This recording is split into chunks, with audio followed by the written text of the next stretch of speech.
And I think one of the big changes that we're seeing in the military work that I'm doing and in sport is this shift towards being preventative.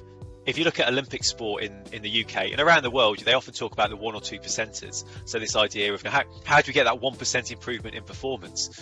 But actually there's been an epiphany that there's these big 20 percenters in sleep, nutrition and mental health and well-being.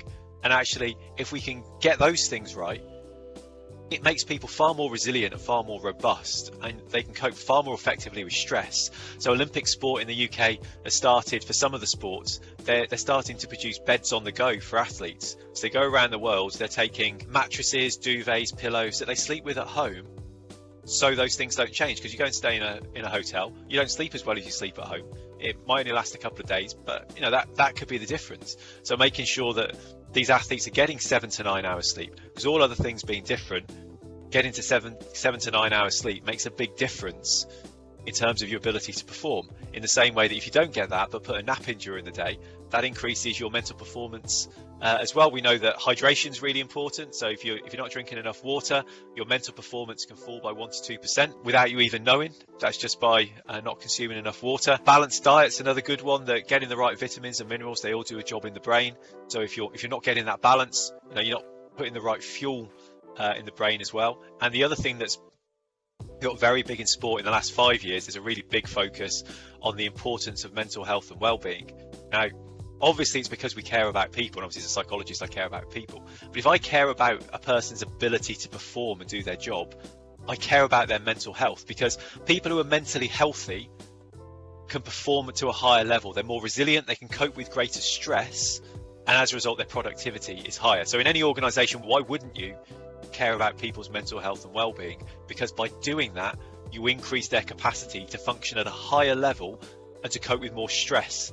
So even if you didn't care about people, and obviously we all do, and you care about performance, you should care about people's mental health and well-being. Then the natural extension of that is what difference can you make as an organisation? And sports have that same idea, where you can educate people in terms of how much sleep you should be having, what you can do if you're not sleeping particularly well, in terms of what you should be eating, in terms of things you can do around self-care, which is getting a lot of coverage now in sport. So the things that you do that make you feel good, exercise, seeing people, and really clever businesses, organisations filter these things through into the way they design their culture. They encourage employees to go out for a walk. And I just remembered today at work I went out for a walk. I mean, luckily I live 10 minutes walk away from the beach, thankfully, on the south coast of England. But I go out for a walk every lunchtime after I've eaten. It's just fantastic seeing the views and seeing the trees and just getting out of the office. And then I come back and I'm not lethargic, I'm really switched on for the afternoon, which makes me more productive. It also means I can cope with more stress. And one of the things that people do when they're stressed is cut out those things that they think are things that don't need to be there. So why am I wasting time doing these things? But those are the things that protect you from stress. So in sports teams now, we're helping athletes to understand, look, if you want to cope with greater levels of stress, you've got to look after yourself better. Holistically, you've got to put these things in. You've got to take a break. Sitting at your computer screen and eating your lunch isn't a great option for a whole range of reasons. And if you don't do that, your productivity will be greater the rest of the day.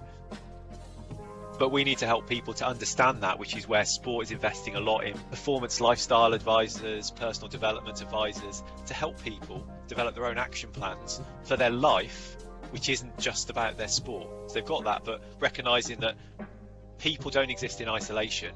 The person you've got is the complete package. Everything that happens at home, or their relationships, all of that is what walks through your door for a sports team or for a business. So the more you can help those people to be healthy and happy, the more effective they're going to be when it comes to performance. And whether that's sports teams or whether that is in business.